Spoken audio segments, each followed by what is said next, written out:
زين للناس حب الشهوات من النساء والبنين والقناطير المقنطرة من الذهب والفضة والخيل المسومة والأنعام والحرث ذلك متاع الحياة الدنيا والله عنده حسن المآب.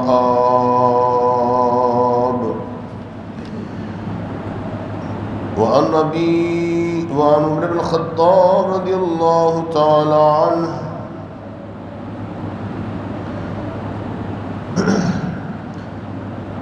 المهاجر من هاجر السوء والمجاهد من جاهد هواه. صدق الله مولانا العظيم وبلغنا رسوله النبي الكريم الأمين ونحن على ذلك لمن الشاهدين والشاكرين والحمد لله رب العالمين.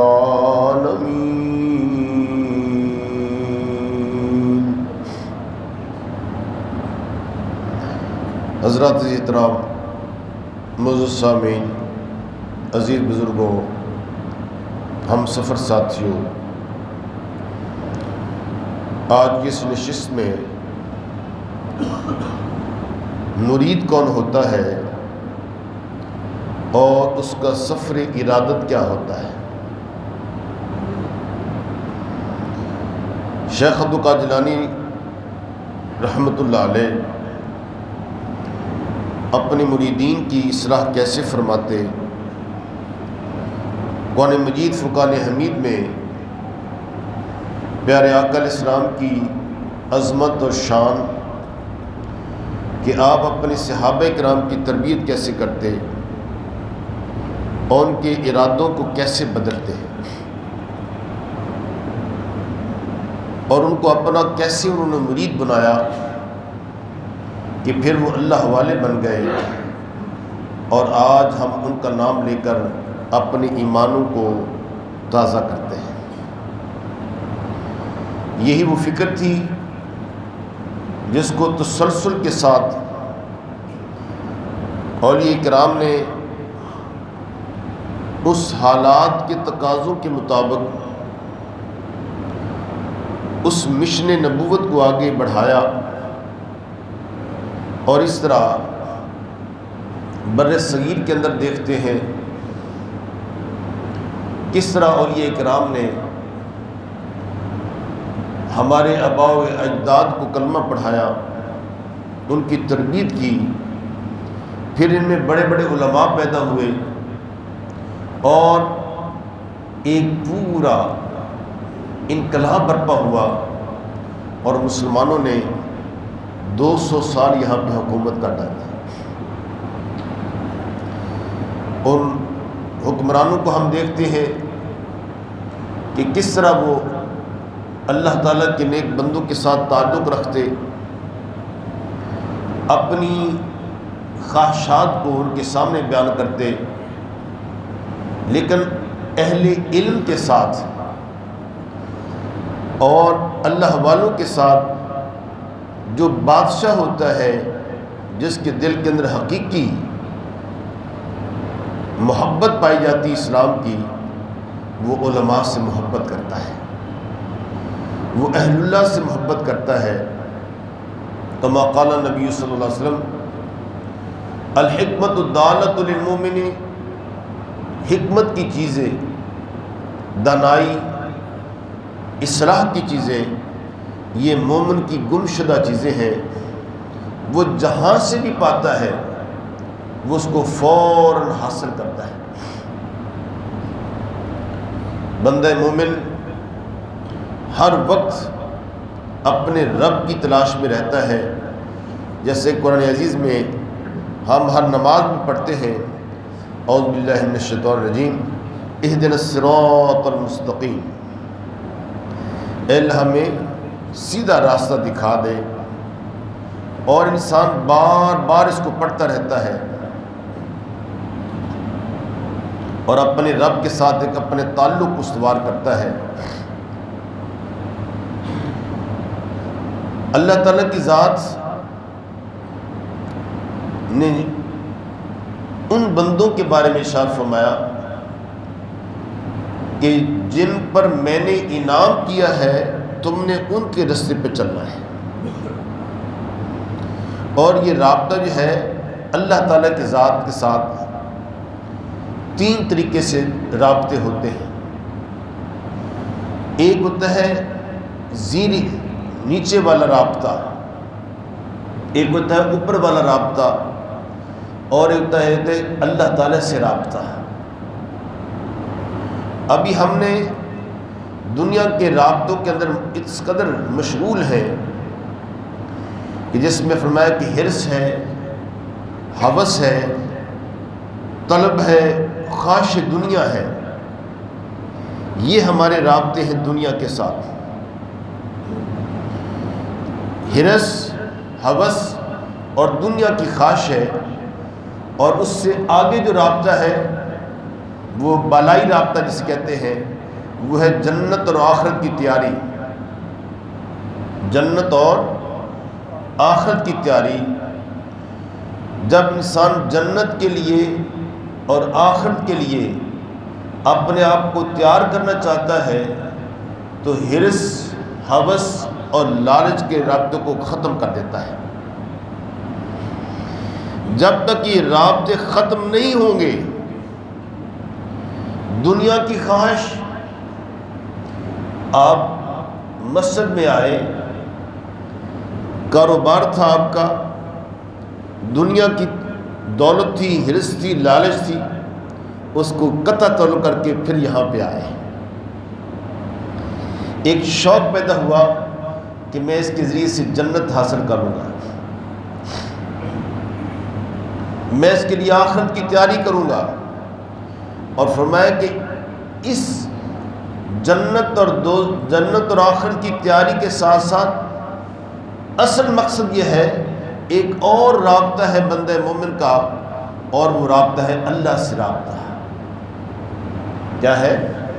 اللہ تعالی سے رابطہ ہے آپ کا۔ اللہ سے رابطہ کب ہوتا ہے؟ کہ جب بندہ ان دونوں رابطوں کے اندر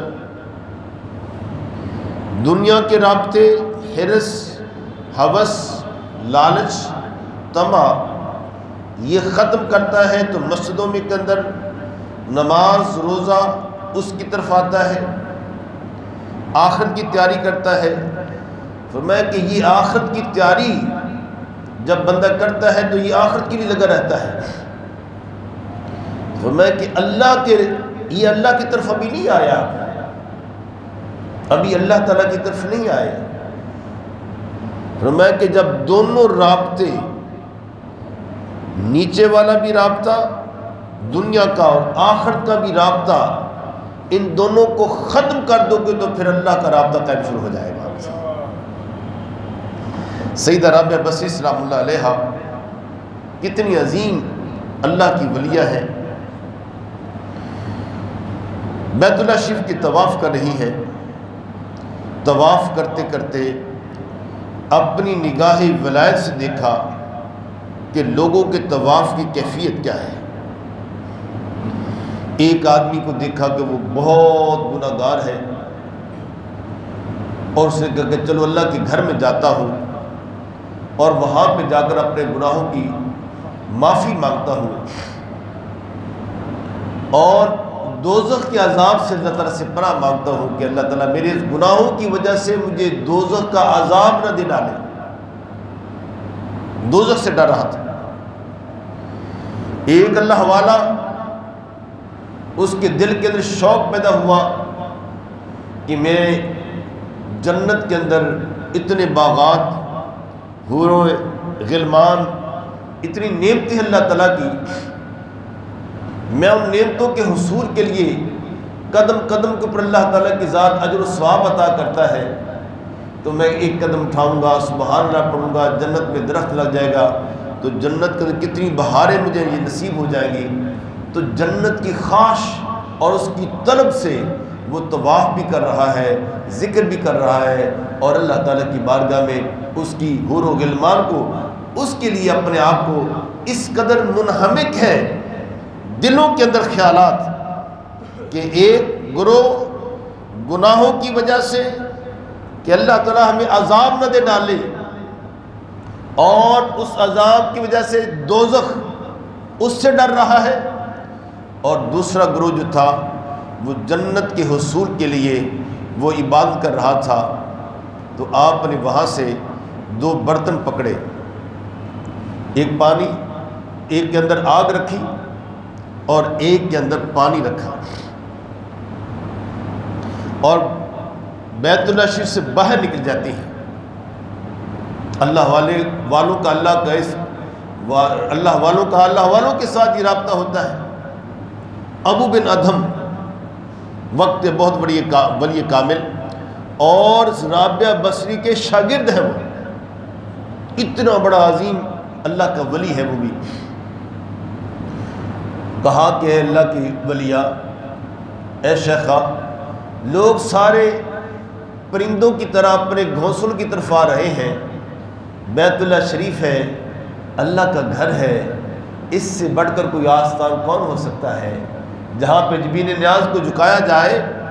تو سب لوگ یہاں پہ آ رہے ہیں، اور تو اس رات کی اس تنہائی کے اندر جب اللہ تعالیٰ سے خلوت گفتگو ہوتی ہے، اللہ تعالیٰ سے جو ہمارا محبوب حقیقی ہے اس سے بات کرنا مقصود ہے، اور تو یہاں سے واپس جا رہی ہے، اور یہ تیرے ہاتھ میں کیا پکڑا ہوا ہے؟ یہ آگ پکڑی ہوئی ہے اور یہ پانی پکڑا ہوا ہے، کچھ سمجھ نہیں آ رہی۔ تب سیدہ رابعہ فرماتی ہے، میں نے اپنے تصرف سے دیکھا، لوگوں کے قلب کے اوپر ان کی عبادت کی کیفیت کو دیکھا کہ لوگ عبادت کر رہے ہیں گناہوں سے نادم ہو کر، اور دوزخ سے، جہنم کی آگ سے ڈرتے ہوئے، اور کچھ لوگ ہیں جو وہ جنت کے حصول کے لیے عبادت کر رہے ہیں۔ لیکن کوئی بھی شخص اس طواف کے اندر میں نے کم لوگوں کو دیکھا ہے جو اللہ کی محبت اور اللہ کی رضا کے لیے طواف کر رہے تھے۔ میں جا رہی ہوں ابن آدم، اس پانی کے ذریعے سے جہنم کی آگ کو بجھا ڈالوں، اور اس آگ کے ذریعے سے جنت کو جلا ڈالوں، تاکہ لوگوں کے دلوں کے اندر جنت اور دوزخ کا، جنت کی محبت اور دوزخ کا خوف ختم ہو جائے، اور وہ عبادت کرے تو میں اللہ کی محبت، اللہ کی رضا کے لیے وہ عبادت کرے۔ یہ وہ فکر تھی کہ جس میں جب تک یہ کیفیت پیدا نہ ہوگی اللہ کی رضا کے لیے، ہم دوستوں سے محبت کرتے ہیں، تعلقات رکھتے ہیں، ہمارے تعلقات، ان کے اندر بھی یہ مقصد ہوتا ہے کہ کل کو یہ کام آ جائے گا، یہ فلاں ہے، یہ فلاں ہے، یہ عہدہ دار ہے۔ یہ آج کل جو آپ دیکھتے ہیں کہ خاص طور پر جو کمیٹی والے جو ہیں وہ حملہ کر رہے ہیں آپ کے لیے، تجاوزات کے لیے، تو اپنے ان کے لیے تلاش کر رہے ہیں، اپنے کانٹیکٹس، اپنے رابطے بحال کر رہے ہیں۔ میں کہ یہ دنیا کے رابطے، اور تم سب سے بڑھ کر جو ہے اللہ سے رابطہ قائم کرو، سارے رابطے تمہارے زیر نگی ہو جائیں گے اللہ تعالیٰ۔ یہ شیخ عبد القادری رحمۃ اللہ علیہ اور فرماتے ہیں کہ جب تم اللہ کے ساتھ رابطہ کرو گے تو فرمایا کہ رابطے کے لیے یاد رکھو کہ تم نے ارادہ کر لیا ہے، اور فرمایا ارادہ کیا ہوتا ہے؟ پوچھا گیا امل ارادہ تو سئلا ان سیدنا غوث اعظم رضی اللہ تعالیٰ عنہ، اور انہیں باقاعدہ طور پر غنیت الطالبین کے اندر ایک باب باندھا ہے، اور اس کا نام رکھا ہے فصل فی ارادت والمرید والمراد،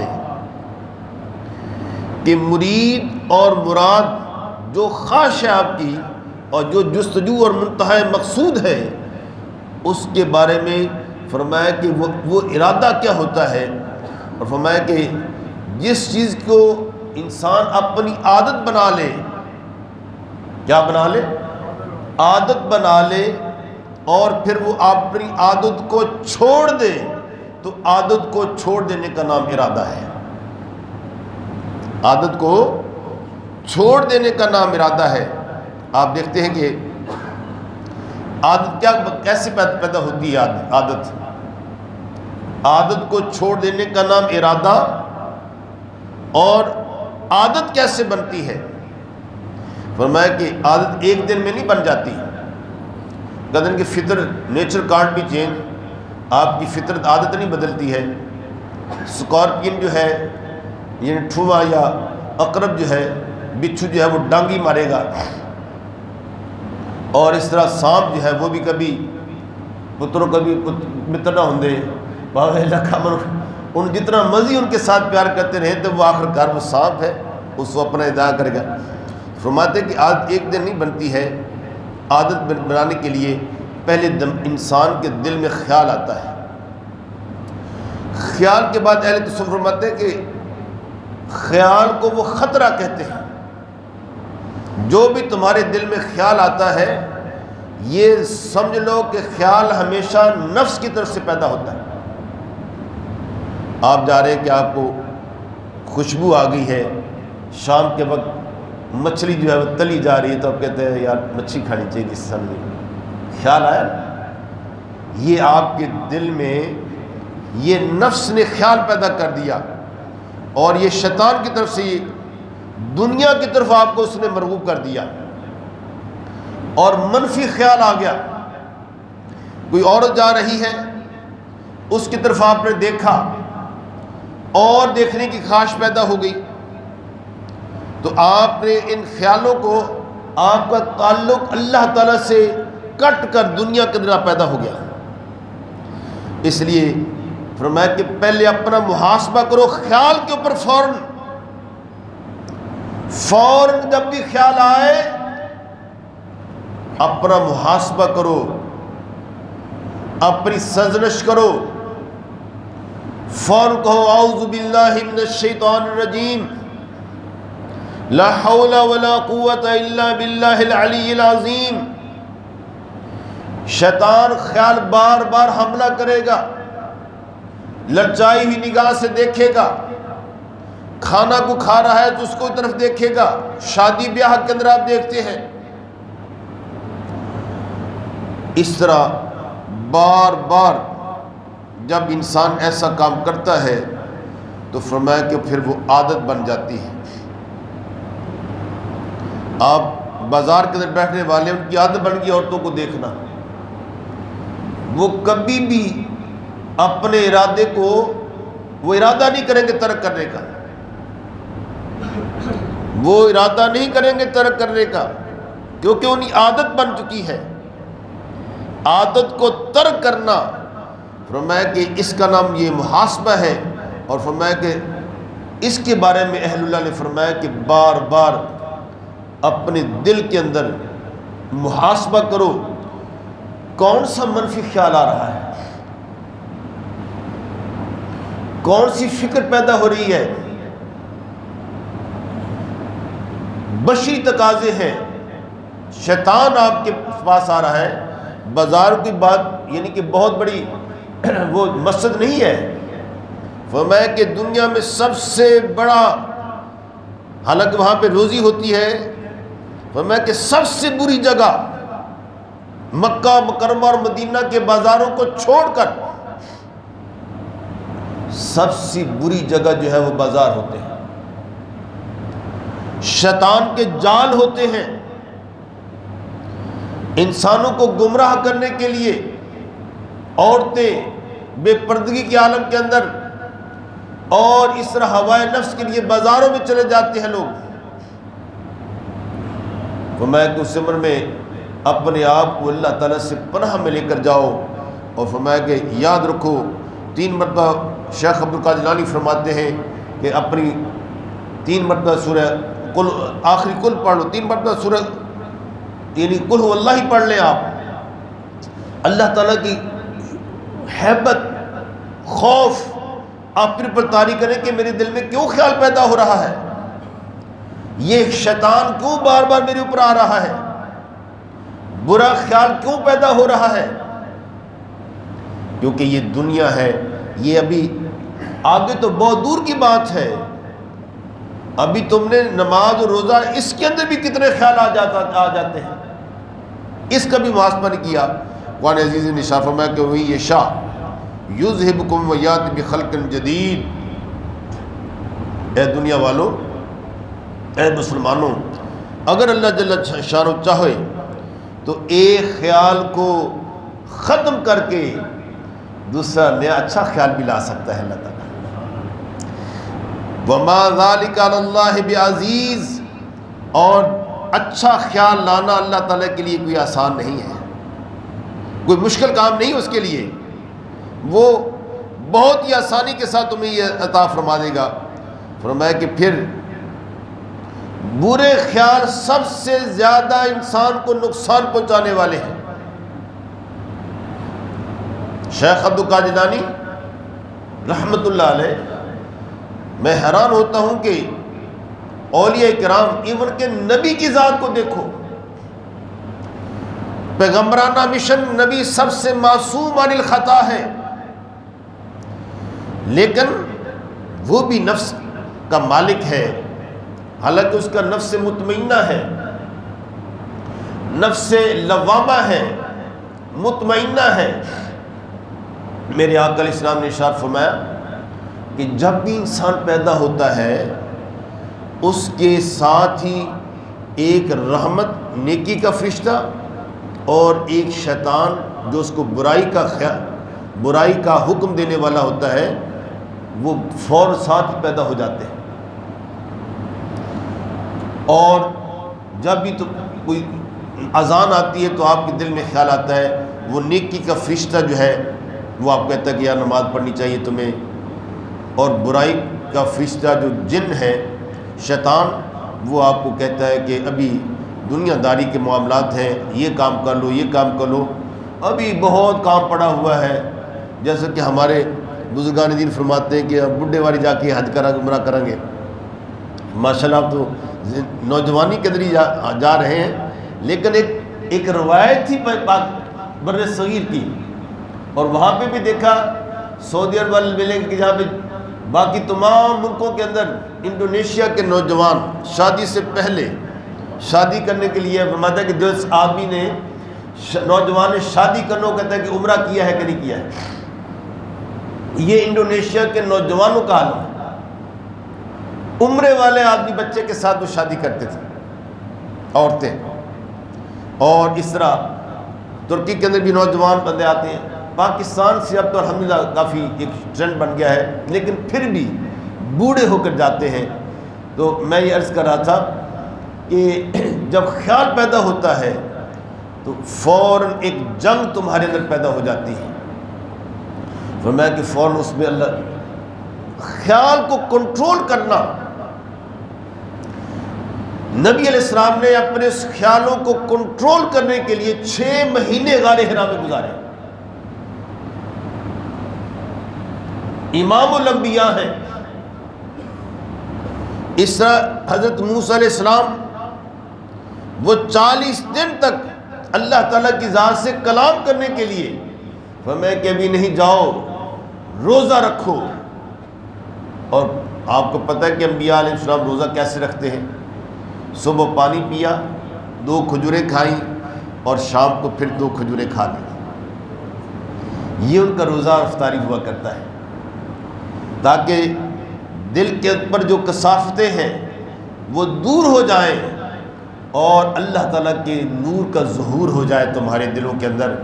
تو میں سیدھا عائشہ رضی اللہ تعالیٰ عنہ فرماتی ہے، دقق البابا، معرفت کے باب جو ہیں، دروازے کھولنے ہیں تو بھوک کے ذریعے سے وہ اللہ کی رحمت کے دروازوں کو کھولو۔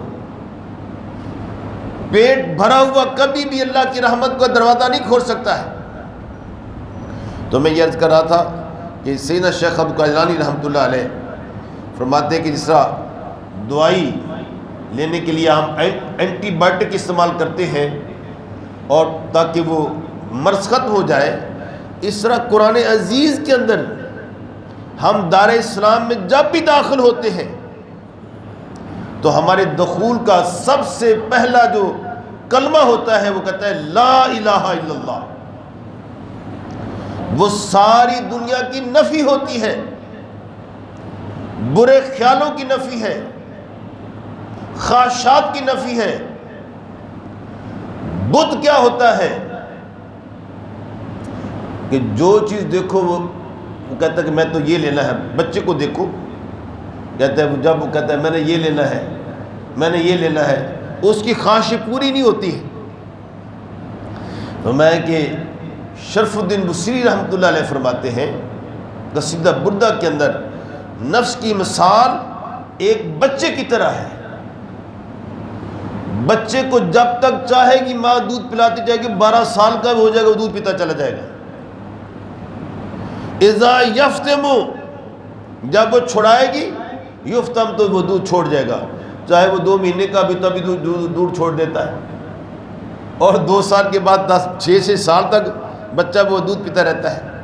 تو میں حضرات احترام، اب تصوف کی بات ہو رہی ہے تو میں سمجھتا ہوں کہ سب سے پہلا ہے محاسبہ. اپنا محاسبہ کرو، چیک یور سیلف کہ میرے دل کے اندر کون سے خیالات آ رہے ہیں. اس کو کہتے ہیں معائنہ کرنا. معائنہ کرنے کے بعد جب تشخیص ہو جائے کہ میرے اندر یہ بیماری ہے، میرے اندر کوئی حسد کی بیماری ہے، ہرس کی بیماری ہے، غیبت کی بیماری ہے، یہ ہے نفس کی بیماریاں. میرے اندر بزدلی ہے، میں حق بات کہہ نہیں سکتا ہوں، یہ بیماری. پھر اس کے بعد مجاہدہ. پیارے آقا علیہ السلام کی خدمت میں ایک صحابہ اکرام آ رہے ہیں. عرض کریں یا رسول اللہ، سب پڑھو صلی اللہ علیہ وسلم، فدا کا بھی و امی، میرے ماں باپ آپ پر قربان ہو جائیں. ای الاسلام احسن لی، اسلام کی کون سی چیز میرے لیے بہتر ہے، میں کیا کروں تو اچھا مسلمان بن جاؤں. نگاہ نبوت نے دیکھا کہ یہ شخص بخیل ہے، اس کے اندر بخل پایا جاتا ہے جو مومن کی شایع نشان نہیں ہے. آپ فرمایا کہ حکم دیا کہ سب سے بہترین اسلام تمہارے لیے یہ ہے کہ تطعم الطعام، کہ لوگوں کو کھانا کھلاؤ. کھانا کھلاؤ گے، خیرات کرو گے، دل کے اندر جو بخل کی بیماری ہے وہ دور ہو جائے گی، اور اللہ تعالیٰ کا نور بخل کی جگہ پہ بھر جائے گا. آپ صدقت یا رسول اللہ. چلا گیا. دوسرا ایک صحابی آ گیا. آپ فرمایا کہ وہ بھی آ کے وہ سوال کرتا ہے، ای الاسلام احسن لی یا رسول اللہ، اسلام کا کون سا عمل جس کو میں کروں اور میرے دل کے اندر ایمان کا نور وہ زیادہ ہو جائے اور میں سچا اور پکا مومن اور مسلمان بن جاؤں. نگاہ نبوت نے دیکھا اور فرمایا کہ اس بندے کے اندر تکبر ہے، نخوت ہے، غرور ہے. کیسے اس تکبر کو دور کیا جائے؟ کبریائی صرف اللہ جل شان فرماتا کہ میری شان ہے. شیطان نے تکبر کیا، رگان رائے درگاہ بن گیا. تکبر عزازیل را خار کرد، بزندان لعنت گرفتار کرد. تکبر ہی تھا کہ اللہ تعالیٰ کا حکم نہیں مانا کہ آدم کو مٹی ہے، مٹی کا بنا ہوا ہے، میں آگ سے بنا ہوا ہوں، اور آگ کیسے جھک سکتی ہے مٹی کے ساتھ؟ یہ پرائر ہے. انا فوق من الطین، میں اس مٹی سے زیادہ بڑھیا ہوں. تو نبی اکرم صلی اللہ علیہ وسلم فرمایا افش السلام من عرفت ولم تعرف، ہر بندے کو سلام کیا کرو چاہے تمہیں کوئی جانتا ہے یا نہیں جانتا ہے، تاکہ وہ سلام کرے گا، ایک دوسرے کے ساتھ محبت، اخوت، اور اس کے اندر جو ایک اپنا پن ہے، غرور ہے، تکبر ہے، انا ہے۔ ہم نے کئی لوگوں کو دیکھا ہے، میں حیران، پیارے آقا علیہ السلام سے بڑھ کر عظمت والا کون شخص ہو سکتا ہے؟ فاستبقوا الخیرات، نیکیوں میں سبقت حاصل کرو۔ قانون تو یہ ہے کہ چھوٹا جو ہے بڑے کو سلام کرے، اور پیدل چلنے والا جو ہے وہ سوار کو سلام کر لے، اور اس طرح ایک آدمی جو ہے وہ جماعت کو سلام کرے۔ اسلام نے بہت بڑے آداب سکھائے ہیں، لیکن آقا علیہ السلام بازار میں تشریف لے جاتے، چھوٹے چھوٹے بچوں کو آپ کہتے ہیں السلام علیکم، السلام علیکم، السلام علیکم۔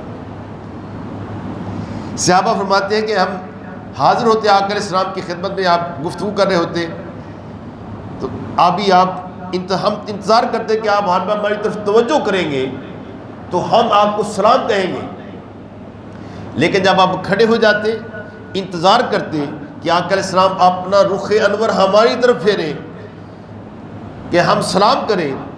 آقا علیہ السلام ہمارے سلام کرنے سے پہلے ہمیں سلام عطا فرما دیتے تھے۔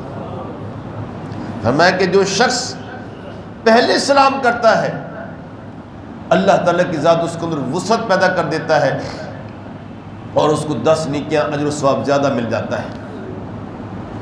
دو آدمیوں کے اندر جھگڑا ہو گیا ہے، اب دونوں انا کی وجہ سے کہ یہ پہلے مجھے بلائے گا تو میں اس کو بلاؤں گا،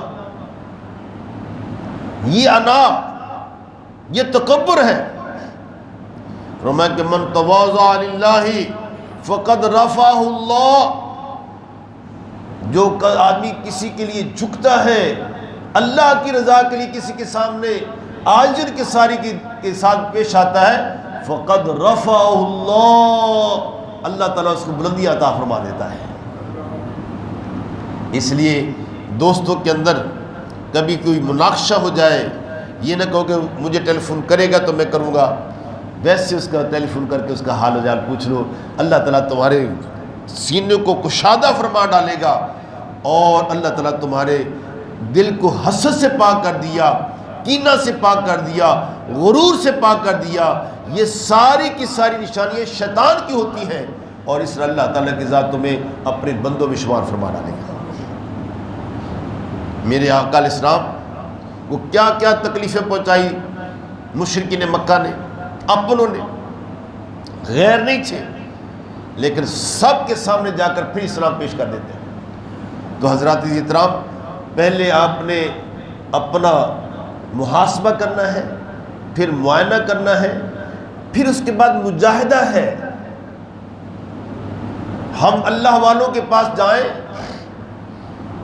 تو یہ نہ کہا کر کے دعا کرو یا سب میں بیمار ہو گیا، من اللہ تعالیٰ شفا دے دے، وہ ڈاکٹر نہیں ہے، وہ تمہارے ٹیکہ نہیں لگائے گا۔ ہماری اور دعا کرو جناب اللہ تعالیٰ مجھے بیٹا عطا کر دے، فلاں کر دے، فلاں کر دے۔ اللہ تعالیٰ کے نیک بندوں کے پاس جاؤ تو یہ کہا کرو کہ پنجگانہ نماز میں دل نہیں لگ رہا ہے، پھر وہ بتائیں گے کہ فلاں وظیفہ کرو، اللہ تعالیٰ تمہارا مسجد کے طرف دل مائل کر دے گا۔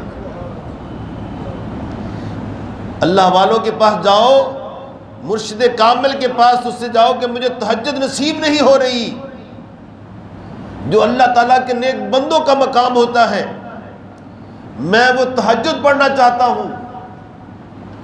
پھر وہ کہے گا کہ اے اللہ کے بندے یہ وظیفہ کرو، پھر اللہ تعالیٰ تمہیں تہجد کی خیرات عطا فرما ڈالے گا۔ اللہ والوں کے پاس جاؤ تو ان سے پوچھو کہ میرے دل کے اندر بغض، غصہ بہت آتا ہے، اس کے لیے کچھ کرو۔ یہ آپ کی روحانی بیماریاں ہیں، تم جسمانی بیماریوں کی طرح جس طرح ڈاکٹر کے پاس جاتے ہو، اس طرح اپنی روحانی بیماریوں کے ذریعے اللہ والوں اور علماء سے رابطہ کیا کرو۔ احادیث بھری پڑی ہیں تاکہ آپ کی تنگ نظری ختم ہو جائے، اور سب سے اہم ترین چیز ہے کہ جب تم مجاہدہ کرو تو پھر اللہ تعالیٰ کے نیک بندے کے پاس آؤ، وہ تشخیص کرے گا، اور پھر وہ ہماری بیماری جب تک آپ کی وہ دور نہیں ہوگی اس وقت تک بے شک آپ جتنی مرضی نمازیں، جتنی مرضی خیراتیں، وہ ایک ظاہری طور پر تو آتا چلا جائے گا، لیکن ایک اخلاص کی جو نعمت ہے، جو اللہ تعالیٰ کی ذات کے ساتھ ایک تعلق اور نبی کی محبت کا جو ایک سلسلہ ہے، وہ پھر قائم ہوگا، پھر ٹوٹ جائے گا، پھر قائم ہوگا، ٹوٹ جائے گا، یہ تسلسل قائم نہیں رہے گا وہاں پر۔ اس لیے شیخ عبد القادر جیلانی رحمۃ اللہ علیہ فرماتے ہیں کہ پہلے اپنا محاسبہ کرو، معائنہ کرو، پھر اس کے بعد مجاہدہ کرو، مجاہدہ کرنے کے بعد اس لیے مرض کی تشخیص ہو جائے تو پھر مراقبہ کرو کہ میرے دل کے اندر کون سی بیماری، کون سی خواہش پیدا ہوتی ہے۔ سیدنا علی کرم اللہ وجہ نے ارشاد فرمایا کہ حاسبو قبل ان تحاسبو، اپنا خود بخود ہی اپنا محاسبہ کر لو کہ دنیا آپ کا محاسبہ کرے۔ سیدنا عمر بن خطاب رضی اللہ تعالیٰ عنہ، حاسبوا انفسکم قبل ان تحاسبوا، اے مومن اپنا محاسبہ خود بخود کر لے کہ لوگ تمہارے محاسبہ کریں۔ وَتَزَيَّنُوا لِلْأَرْضِ الْأَكْبَرِ، اور اپنے آپ کو اللہ اس عظیم محاسبہ کے لیے قیامت کے دن اپنے آپ کو تیار کر لو۔ وَإِنَّمَا يُخَفِّفُ الْحِسَابَ يَوْمُ الْقِيَامَةِ عَلَى مَنْ حَاسَبَ نَفْسَهُ فِي الدُّنْيَا، جس نے دنیا کے اندر اپنا محاسبہ کر لیا، اپنا خود محاسبہ کر لیا، میں قیامت کا دن اس کے لیے بہت بڑا آسان ہو جائے گا۔ اللہ تعالیٰ فرمائے گا کہ اس بندو، اس جب رات ہوتی تھی یہ میرا بندہ مجھے اتنے پڑھ کر، وہ اپنے گناہوں کی معافی مانگ کر، جتنے ناراض ہوتے تھے ان سے بھی معافی مانگ کر، یہ جب رات کو وہاں پر محاسبہ کر کے سویا کرتا تھا، اب اس سے حساب کتاب دینے کے لیے کیا ضرورت ہے؟ اس کو بغیر حساب کتاب جنت عطا فرما دی جائے گا۔ یہ ہے وہ فکر جو اللہ والے ان کے پاس بیٹھ کر ہمیں نصیب ہوتی ہے، اور یہی بندہ مومن کی معراج ہے۔ اللہ تعالیٰ اولیاء کرام کی ان تعلیمات پر عمل کرتے ہوئے ہمیں ہر روز اپنا محاسبہ، رات کو کون پڑھتے ہیں تسبیحات فاطمہ، کتنے لوگ پڑھتے ہیں؟ اور تسبیحات فاطمہ پڑھ کر سویا کرو۔ میرے آقا علیہ السلام نے سیدہ فاطمہ فرمایا کہ اکیلی ہے، وہ پانی بھرتی ہے، آتی ہے، جاتی ہے، کہا یا رسول اللہ کنیزہ مجھے بھی دے دو۔ فرمایا کنیزہ سے بہتر تمہیں رات کو چین اور سکون کی نیند آ جائے تو فاطمہ اس سے بڑھ کر اور کیا ہو سکتا ہے؟ میں 33 مرتبہ سبحان اللہ، 33 مرتبہ الحمدللہ اور 34 مرتبہ اللہ اکبر پڑھ کے سو جایا کرو، دن کی تھکاوٹ تمہاری دور ہو جایا کرے گی۔ اللہ تعالی ہماری یہ حاضری قبول فرمائے۔ وآخر دعوانا الحمدللہ رب العالمین۔